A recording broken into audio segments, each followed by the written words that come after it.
சரி சார். நான் அப்படியே சொன்னேன், நான் எந்த தப்புமே பண்ணல. சிக்காசுரியா உள்ள வைக்கிறதுக்காக 28 லட்சம் கட்டி மிரட்டினாங்க. நிச்சயமாக ஒரு திரைப்படம் போல இந்த காட்சிகள் இந்த கைது விவகாரத்தில் விரிகிறது என்றுதான் கூற வேண்டும். பொதுவாக இது ஆரம்பத்தில் எப்படி நடந்திருக்கு என்றால், விருதுநகர் மாவட்ட குழந்தைகள் நல அலுவலர் மீனாட்சி என்பவர் ஸ்ரீவில்லிபுத்தூர் அனைத்து மகளிர் காவல் நிலையத்திலே புகார் ஒன்றினை கொடுக்கிறார். அந்த புகாரின் அடிப்படையில் யூடியூபர் திவ்யா, யூடியூபர் சித்ரா மற்றும் கார்த்திக், ஆனந்த் ஆகிய 4 பேர் மீது போக்சோ வழக்கின் கீழ் போக்சோ சட்டத்தின் கீழ் 6 பிரிவுகளின் கீழ் வழக்கு பதிவு செய்த ஸ்ரீவில்லிபுத்தூர் அனைத்து மகளிர் காவல் நிலைய போலீசார் தொடர்ந்து விசாரணை ஈடுபட்டு அவர்களை தற்போது ரிமாண்ட் செய்திருக்கிறார்கள். இந்த 15 வயது சிறுவன் மற்றும் 17 வயது சிறுவன் மீது பாலியல் சீண்டலை உருவாக்கி அவர்களை பாலியல் வன்கொடுமை செய்ய முயற்சித்ததாக, அது தொடர்பான வீடியோக்களை எடுத்ததாகவும் குற்றச்சாட்டு வைக்கப்பட்டிருக்கிறது. இதன் பிறகு இந்த யூடியூபர் திவ்யா மிகவும் பிரபலமானவர், இன்ஸ்டாவில் பிரபலமாகி டிக்டாக் மூலமாக பிரபலமாகி தற்போது சமூக வலைதளங்கள் அதிகம் தேடப்படும் ஒரு பிரபலமாக இருக்கிறார் என்ற தகவல் கிடைத்தவுடன் அது குறித்து என்னவென்று போலீசாரிடம் கேட்டபோது போலீசார் சொன்ன தகவல்கள் அதிர்ச்சி மேல் அதிர்ச்சி என்பார்களே, அப்படி ஒரு அதிர்ச்சி என்றுதான் கூற வேண்டும். அந்த அளவுக்கு அவருடைய செயல்கள் இருந்திருக்கு என்றுதான் கூற வேண்டும். ஏனென்றால் பொதுவாக சோசியல் மீடியாவில் தொடர்ந்து வீடியோக்களை வெளியிட்டு சர்ச்சையை கிளப்பிய பிரபலமானவர் தான் திவ்யா என்ற தகவல் வந்திருக்கிறது.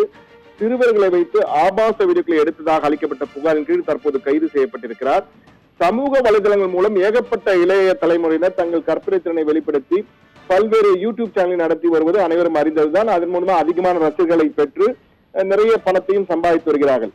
உதாரணத்திற்கு உணவு சாப்பிடும் யூடியூப் சேனல்கள், காமெடி யூடியூப் சேனல், விளையாட்டு தொடர்பான கேம் விளையாடும் யூடியூப் சேனல்கள், டெக் சேனல்கள், தொழில்நுட்பம் தொடர்பாக பேசக்கூடிய சேனல் என்பதெல்லாம் பல சேனல்கள் இருக்கின்றன. ஆனால் இந்த யூடியூபர் திவ்யாவாகட்டும், அதே போன்ற யூடியூபர் சித்ராவாகட்டும் ஆபாச விஷயங்களையும் சர்ச்சைக்குரிய பேச்சுகளையும் வீடியோவாக வெளியிட்டு புகழ் பெற்றிருக்கிறார்கள். திவ்யா கல்லச்சி என்று அழைக்கப்படும் யூடியூபர் திவ்யா சிறுவர்களை வைத்து ஆபாசப்படம் எடுக்கும் முயற்சியில் ஈடுபட்ட போது பாலியல் தொல்லை கொடுத்ததாக தற்போது கைது செய்யப்பட்டு அந்த புகார் தான் சிக்கியிருக்கிறார். இதில் யூடியூபிலே இந்த கார்த்திக் மாமா என பல வீடியோக்களை வெளியிட்டு திடீரென பிரபலமானவர் தான் இந்த திவ்யா கல்லச்சி என்பவர். இதில் ஒரு அதிசயத்தக்க விஷயம் என்றால் அதிர்ச்சி தரக்கூடிய விஷயம் என்னென்றால் ஆச்சரியம் என்று அழைப்பது போல அதிர்ச்சி என்றுதான் கூற வேண்டும். இது 2 யூடியூபர்களிடையே பணம் சம்பாதிப்பில் நடந்த சண்டை தான் இந்த முழு பிரச்சனைக்கும் இவர்கள் புகாரிலே சிக்கி தற்போது கைது வரை சென்றிருக்கிறார் என்பது தற்போது அதிர்ச்சிகரமாக இருக்கிறது. இந்த சித்ரா என்ன செய்கிறார் என்றால், கடந்த சில தினங்களுக்கு முன் சென்னையிலே ஒரு செய்தியாளர் சந்திப்பை நடத்துகிறார். அதிலே நான் மக்கள் பார்வை கல்வி அறக்கட்டளை என்பதை நடத்தி வருகிறேன். இன்ஸ்டா பிரபலம் திவ்யா கல்லச்சி என்று அறியப்படும் பெண் என்னிடம் நூதனமாக ஆட்சன்ஸ் மூலம் 2.5 லட்சம் பணத்தை திருடிவிட்டார். இது குறித்து உண்மை தெரிந்தால் என் பணத்தை திரும்பி தர சொல்லி சமூக சீர்கேடாக அவர் பதிவிடும் வீடியோக்கள் சம்பந்தமாக அவரிடம் கேட்க அவர் வசித்த இடமான ஸ்ரீவில்லிபுத்தூர் சென்றபோது அங்கு பல 18 வயதுக்கு உட்பட்ட சிறார்கள் பலர் இருந்திருக்கிறார்கள். அவர்கள் பாலியல் ரீதியாக பாதிக்கப்பட்டது எனக்கு தெரிய வந்தவுடன் நான் அதிர்ந்து போய் அந்த குழந்தைகளை காப்பாற்ற வேண்டும் என்ற நோக்கில் டிஜிபி அலுவலகத்தில் புகார் அளித்திருக்கிறேன். பாதிக்கப்பட்ட குழந்தைகளும் காவல்துறையில் புகார் அளித்துள்ளார்கள். திவ்யா கல்லச்சியும் அவரது கூட்டாளிகளும் இது பற்றி வெளியே கூறினால் உன்னை கொலை செய்துவிட மிரட்டுவதாக நீங்கள் எல்லாம் உதவி செய்ய வேண்டும் என செய்தியாளர்கள் மூலமாக இந்த கோரிக்கையை சில தினங்களுக்கு முன் சென்னையிலே செய்தியாளர் சந்திப்பிலே அவர் கூறுகிறார். அதன் பிறகு தற்போது அவர் மீண்டும் ஸ்ரீவில்லிபுத்தூர் சென்று விடுகிறார். அங்கு ஸ்ரீவில்லிபுத்தூரிலே என்ன நடந்தது என்றால், இவர்கள் இருவருக்கும் இடையே பண பிரச்சனை ஏற்பட்டிருக்கிறது. திவ்யாவை அந்த வீடியோக்களை அந்த சிறுவர்களை வைத்து பாலியல் வீடியோ எடுக்க வைத்ததே சித்ராதான் என்றும், அந்த வீடியோவை வைத்து அவரிடம் பணம் கேட்டதாகவும் அதற்கு பணம் கொடுக்க மறுத்ததால் இருவருக்கும் இடையே சண்டை ஏற்பட்டு அந்த சண்டையின் காரணமாக இருவருமே தற்போது சிக்கிக் கொண்டிருக்கிறார்கள். தற்போது விருதுநகர் மாவட்ட குழந்தைநல அலுவலர் கொடுத்த புகார் அடிப்படையிலே ஸ்ரீவில்லிபுத்தூர் அனைத்து மகளிர் காவல் நிலையங்கள் நடவடிக்கை எடுத்திருக்கிறார்கள். இந்த இருவருமே கேடுகட்ட வீடியோக்களை, அதாவது சொல்லவே நான் கூசுகிறது என்றால் கூறாங்களே அப்படி ஒரு வீடியோக்களை தான் வெளியிட்டிருக்கிறார்கள்.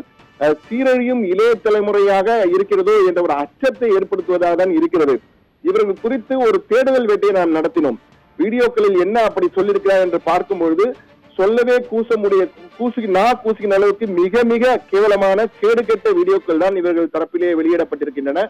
நிச்சயமாக இந்த வீடியோக்களை எப்படி யூடியூப் நிறுவனம் அனுமதிக்கிறது என்ற கேள்வி எல்லாம் தற்போது வந்திருக்கு. என்றால் நன்மைக்காக பயன்படுத்தக்கூடிய யூடியூப் என்ற ஒரு பக்கம் இருந்தாலும் கேடுகட்ட இது போன்ற வெளிப்படையாகவே கேடுகட்ட காட்சிகளை வைத்திருக்கிறார்கள். கேடுகட்ட பேச்சு, அந்த பேச்சுக்கள் ஆபாசத்தின் உச்சத்தில் இருக்கின்றன. இது போன்ற வீடியோக்கள் எல்லாம் உடனடியாக யூடியூப் நிர்வாகம் நடவடிக்கை எடுக்க வேண்டும் என்ற அன்பு வேண்டுகோள் நேர்கள் சார்பாக நாங்கள் சத்தியம் தொலைக்காட்சி சார்பாக இந்த வேண்டுகோளை வைக்கிறோம். என்றால் இது போன்ற வீடியோக்களை பார்க்கும்போது நிச்சயமாக இளைய தலைமுறை சீரழிந்து போவதற்கான முழு வாய்ப்புகள் இருக்கிறது என்பதில் மாற்று கருத்தில் என்றுதான் கூற வேண்டும். அந்த அளவுக்கு அந்த காட்சிகளும் அந்த அவர்கள் பேசுகின்ற பேச்சுக்களும் இருக்கின்றன என்பதுதான் அதிர்ச்சியாக இருக்கின்றதான் கூற வேண்டும். என்றால் தற்போது இந்த யூடியூப் பிரபலங்கள் இது போன்ற பல பிரபலங்கள் இருக்கிறார்கள். தற்போது தேடுதல் வெட்டியின் போது ரவுடி பேபி சூர்யா, சாதனா, இலக்கியா, கள்ளச்சி திவ்யா, சித்ரா என தொடர்ந்து பல பட்டியல் இருக்கின்றது. இவருடைய வீடியோக்கள் எல்லாமே ஒருமையில் பேசுவது, சர்ச்சைக்குரிய பேச்சுக்களை ஒருமையில் பேசி மற்றவர்களிடம் பேசுவது போன்ற ஒரு ஆபாசத்தை தூண்டுவது போன்ற, ஆபாச வன்முறையை தூண்டுவது போல, ஆபாச பாலியல் வன்கொடுமையை தூண்டுவது போலதான் இவருடைய பேச்சுக்களும் காட்சிகளும் இருக்கின்றன.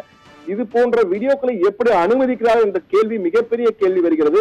நிச்சயமாக யூடியூப் நிர்வாகம் இந்த வீடியோ மூலமாக நாம் வேண்டுகோள் வைத்து அவர்கள் பார்வைக்கு எடுத்து செல்ல போகிறோம்.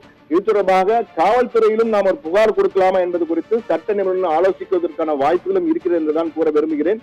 என்றால் இது போன்ற வீடியோக்களை பார்க்கும் இளைய தலைமுறை நிச்சயமாக சீர்கெட்டு போவதற்கான வாய்ப்புகள் அதிகம் இருக்கிறது என்பதில் மாற்று கருத்தே இல்லை என்றுதான் கூற வேண்டும். இவர்கள் இதன் மூலமாக இந்த தவறான வீடியோக்களை போடுவதன் மூலமாக பார்த்து பல வருமானங்களை பார்த்துடா புகார்கள் யூடியூபர் திவ்யா தற்போது கைது செய்யப்பட்டிருக்கிறார். இது போன்ற தொடர் புகார்களும் வந்து கொண்டிருக்கிறது. தற்போது இவர்கள் மீது மேலும் பல புகார்கள் வருவதற்கான வாய்ப்புகள் இருப்பதாக எதிர்பார்க்கப்படுகிறது போலீசார் தெரிவிக்கிறார்கள். இவர்களும் தற்போது ரிமாண்ட் செய்யப்பட்டிருக்கிறார்கள். ஆனால் அடுத்த கட்டமாக இவர்கள் இவர்களை போன்ற இந்த வீடியோக்கள் இது போன்ற வீடியோக்களை மீது நடவடிக்கை எப்படி இருக்கும் என்பதை மிக தெளிவாக பார்க்க வேண்டியிருக்கிறது. ஆனால் இது நிச்சயமாக இந்த தற்போது கம்பி எண்ணிக்கிட்டு இந்த யூடியூபர்கள் போக்சோ வழக்கின் கீழ் கைது செய்யப்பட்டிருக்கிறார்கள். மேலும் பல வழக்கில் என்றால் அவர்களுடைய வீடியோக்களை சோதனை செய்த போது பல ஆபாச காட்சிகள் இருப்பதாக போலீசாரை மிரண்டு போயிருக்கார் என்ற தகவல் தான் வந்திருக்கிறது. போலீஸ் தரப்பிடமிருந்து பல யூடியூப் பிரபலங்களுடைய ஆபாச வீடியோக்களை வைத்திருக்கிறார்கள் என்றும், இது போன்ற இந்த உருட்டல் மிரட்டல் வேலையில் பல ஆண்டுகளாக இவர்கள் செயல்பட்டுக் கொண்டிருக்கிறார் என்றும் அதிர்ச்சி தகவல்கள் மேல் அதிர்ச்சி என்பார்களே அப்படி தகவல்கள் வந்து கொண்டிருக்கின்றன. எனவே இது தொடர்கதையாக மேலும் பலர் கைது செய்யப்படுவதற்கும் இவர்கள் மீது மேலும் பல புகார்கள் வருவதற்கும் அதிக வாய்ப்புகள் இருப்பதாக கூறப்படுகிறது. நிச்சயமாக இவர்கள் மீது காவல்துறை நடவடிக்கை எடுப்பது போல நீதிமன்றம் நிச்சயமாக நீதித்துறையும் நடவடிக்கை எடுக்கும் என்பதில் மாற்று கருத்தில்லை. ஆனால் யூடியூப் நிர்வாகத்திற்கும் ஒரு அன்பு வேண்டுகோளாக நாங்கள் வைக்கிறோம். இது போன்ற வீடியோக்களை வெளியிடுவதை தவிர்க்க வேண்டும் என்ற அன்பு வேண்டுகோளையும் வைக்கிறோம் என்ற சொல்ல கடமைப்பட்டிருக்கிறோம். பவித்ரா